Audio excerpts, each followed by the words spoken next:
श्री स्वामी समर्थ. नवरात्रीमध्ये 9 दिवस घटाला माळा घालायच्या असतात. त्या माळा कोणत्या तर पहिली माळ ही विड्यांची पाने, शेवंती आणि सोनचाफ्यासारखी पिवळी फुलांची आहे.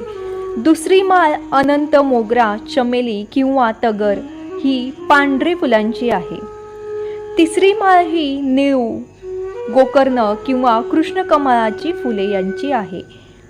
चौथी माळ ही केशरी किंवा भगवी फुले, आंबोली, तेडा, अशोक किंवा तिळाच्या फुलांची असते. पाचवी माळ बेलपत्र किंवा कुंकवाची माळ असते.